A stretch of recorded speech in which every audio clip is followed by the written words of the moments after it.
Los fundamentos de la profecía. Es un título que es conocido para aquellos pertenecientes a la Iglesia Adventista del Séptimo Día.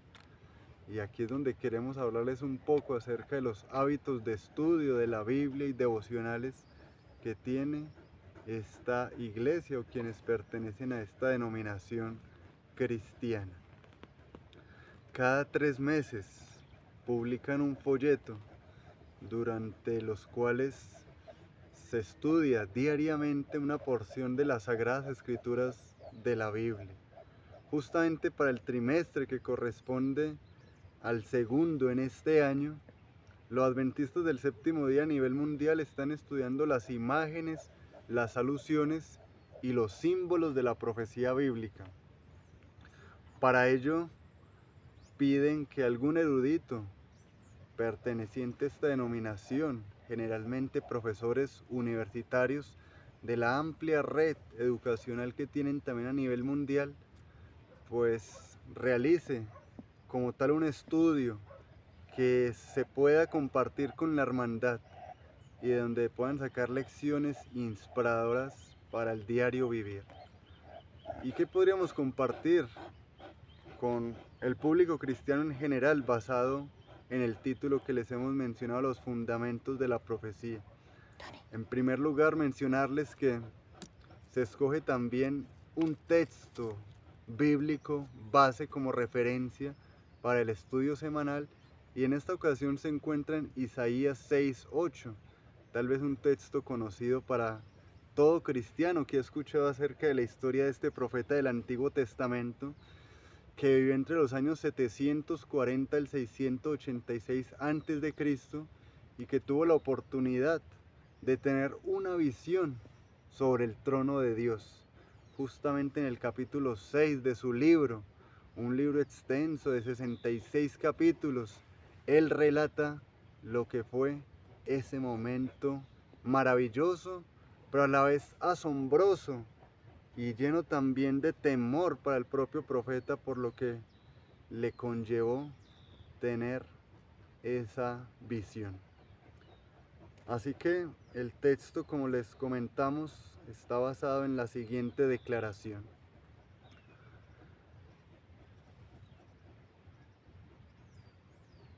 ¿Quién irá de nuestra parte?, se hace la pregunta.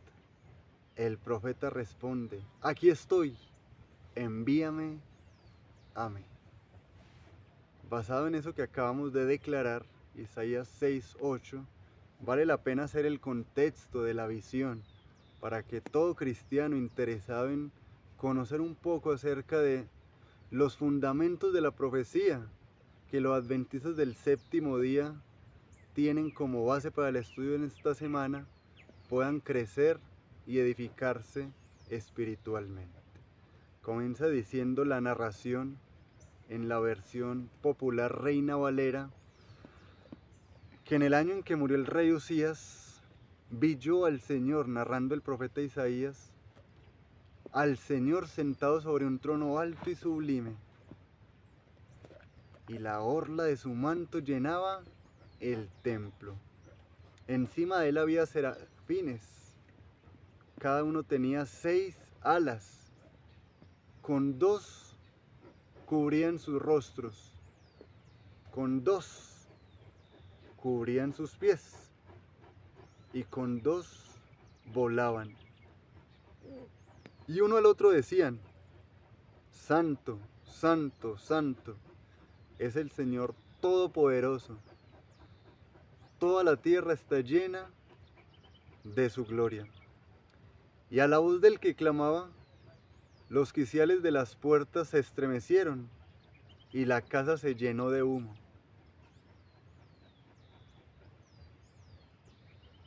Entonces dije: ay de mí, que soy muerto, porque soy un hombre de labios impuros, que vivo entre un pueblo de labios impuros, y mis ojos han visto al Rey, al Señor Todopoderoso.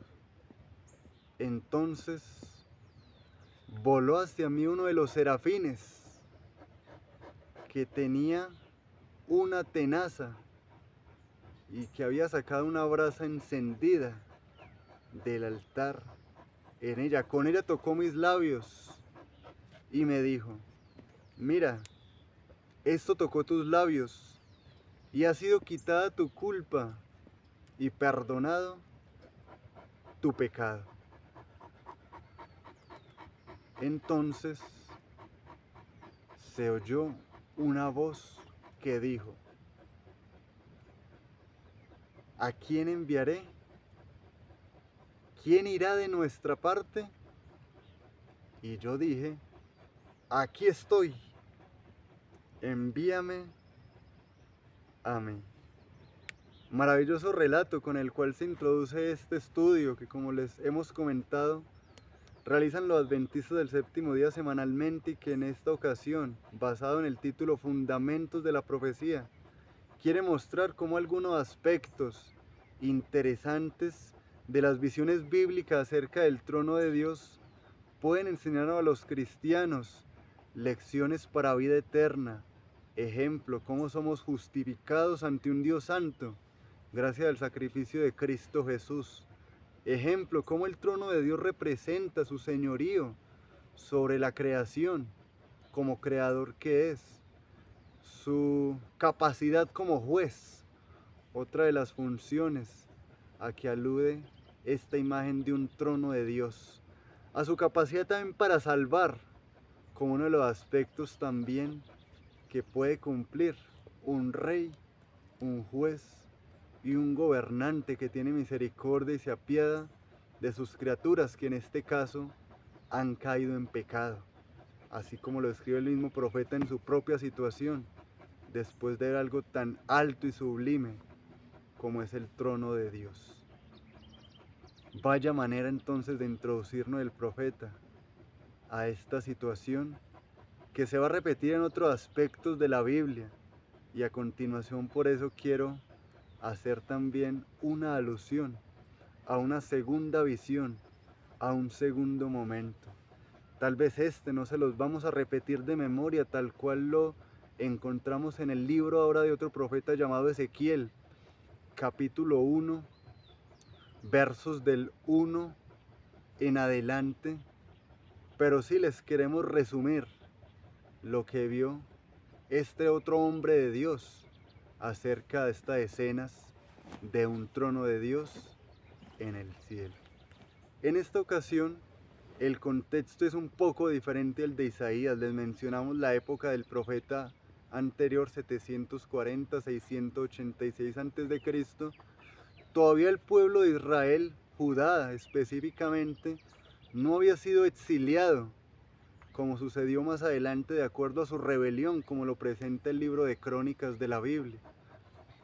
Pero ya con el profeta Ezequiel el pueblo se encuentra entonces esparcido entre las naciones. El mismo profeta se encuentra entonces en lo que se conoce como la diáspora, lejos de su tierra, lejos de lo que ama, aparentemente en una situación de debilidad, de infortunio, de frustración. Y sin embargo se le da esa visión para que recuerde que el trono de Dios está en el cielo y que está por encima de cualquier acontecimiento y situación. Y esto es importante para que lo apliquemos en nuestra vida y reconozcamos que ante cualquier problema, circunstancia y dificultad que podamos vivir o estar viviendo en este momento, hay un trono de Dios en el cielo. Hay salvación, hay justicia aún, hay perfección y santidad en un Dios que lo gobierna todo. Qué triste sería que ese Dios que lo gobernara todo fuera pecaminoso, fuera caprichoso como nuestra naturaleza. Pero al ser un Dios santo, justo y amoroso, tenemos todas las de ganar, y eso nos debe dar ánimo y valor en esta hora, porque hay un futuro y hay esperanza. Es en ese contexto que le muestra Ezequiel entonces el trono de Dios. En esta ocasión él ve como carros de fuego, como ruedas que van hacia adelante, hacia atrás, hacia un lado, hacia el otro, de forma coordinada y perfecta, como son todas las cosas de Dios, como es el orden de Dios en el cielo y como también lo quiere establecer aquí en la tierra. y donde de alguna manera demuestra que al tener jurisdicción en el cielo, también la tiene aquí en la tierra, y también los acontecimientos que se dan allá se pueden aplicar acá.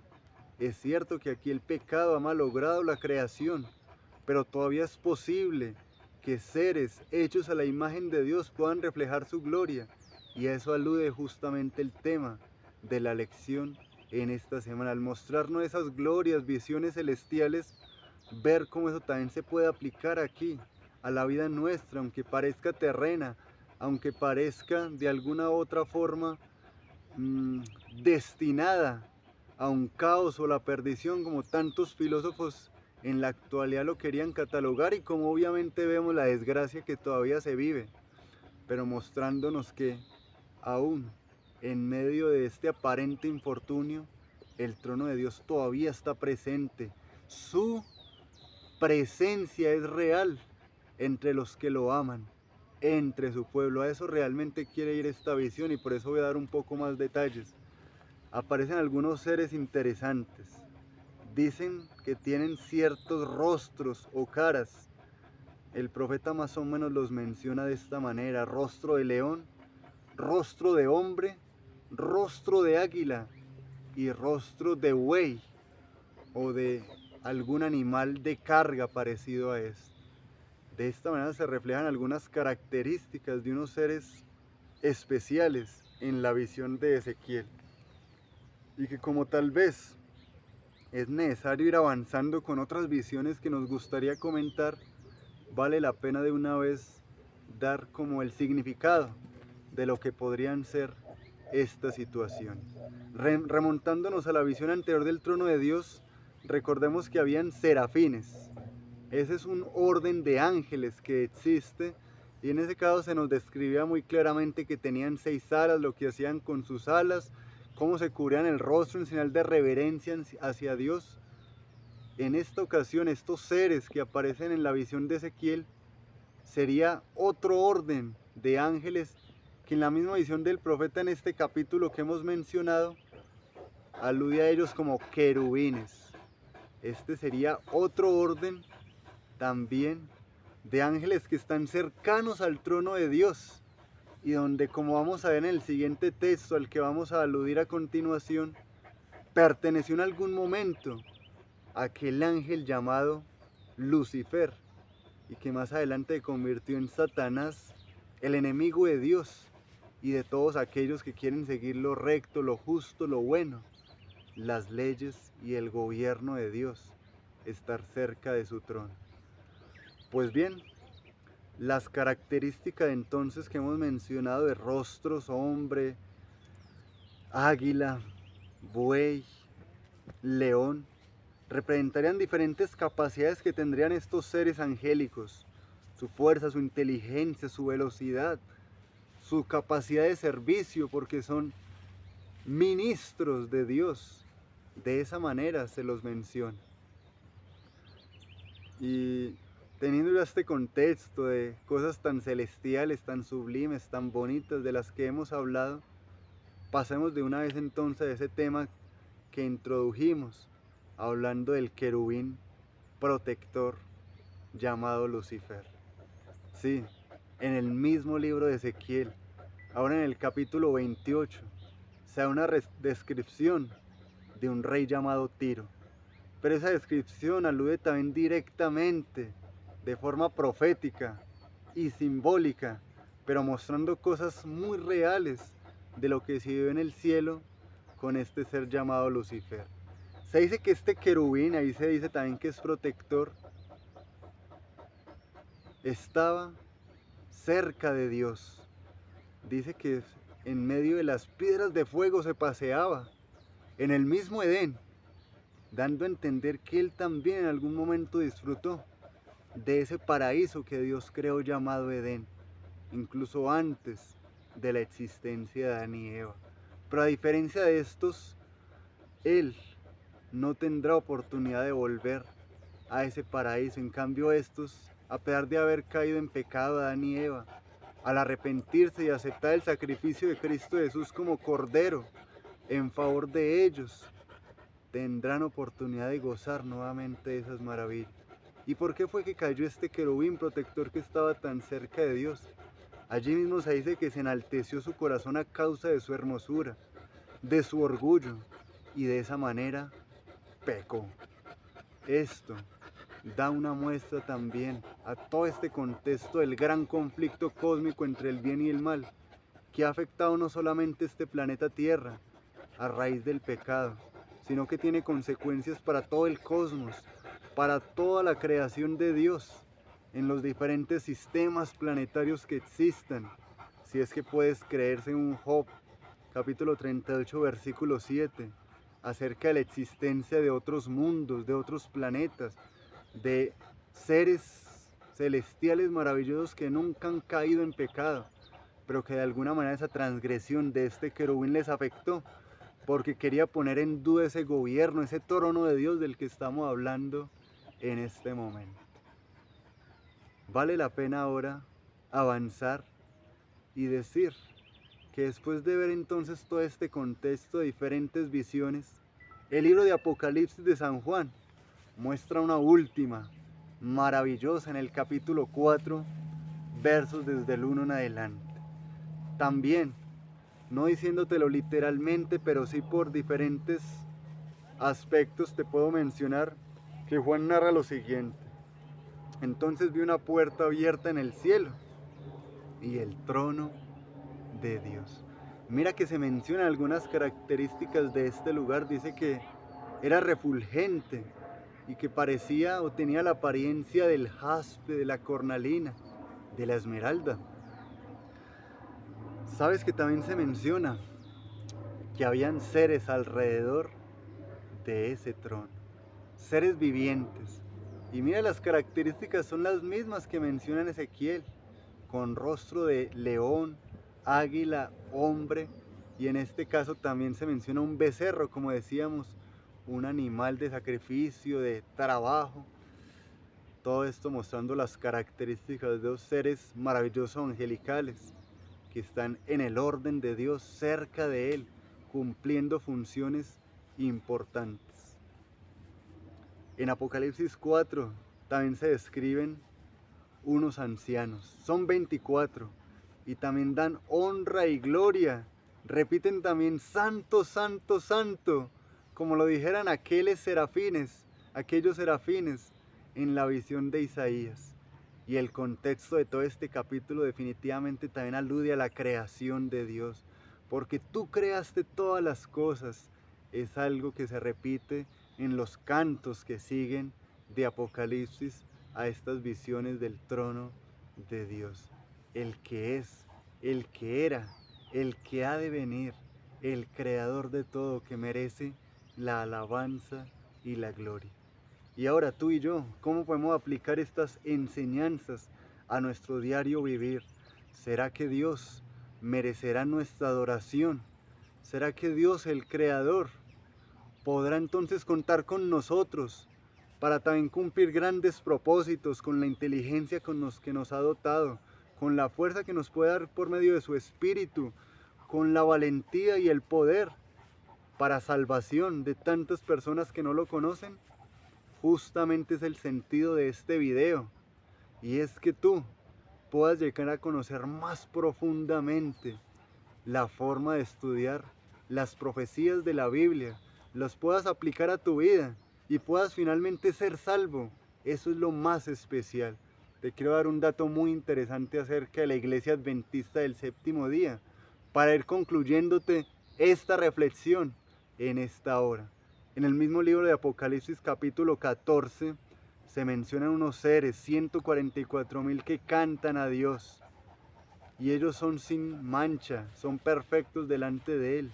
No se han dejado engañar por las filosofías vanas de este mundo, sino que apuntaron siempre a lo celestial y justo logran llegar al monte Sión y justo logran estar cerca del Cordero, cerca del trono de Dios.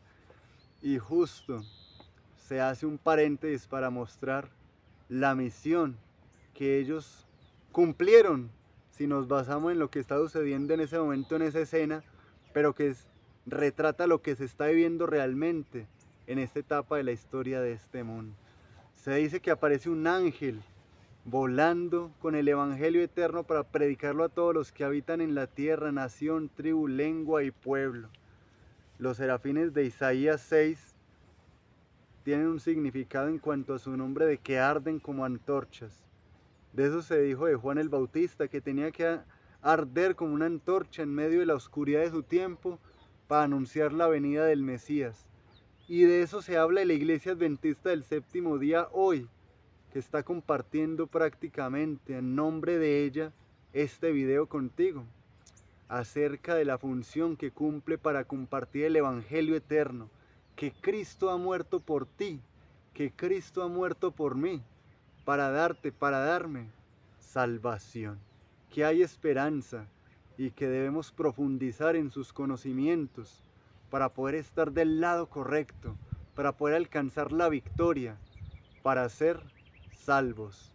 En esta hora quiero invitarte a que tengamos una oración de consagración a Dios en medio de todas estas palabras, en medio de todos estos textos estudiados.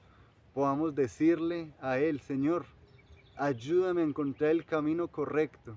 Y Señor, quiero hacer parte de tu ministerio, que se encarga también de acercar a todas las personas a tu trono, que te conozcan en tu santidad y en tu justicia, en tu amor, porque queremos vivir para siempre y queremos ser libres del engaño que nos quiera proponer el querubín que se rebeló contra ti. Oremos. Gracias, Padre, por tu verdad.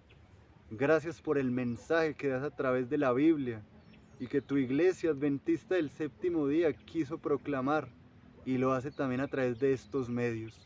Que los que hayan participado de esta reflexión puedan tomar decisiones concretas para su vida, estar cerca de ti, porque tú fuiste el primero que te acercaste por medio de tu Hijo Cristo Jesús, por medio de su muerte en su favor, en nuestro favor.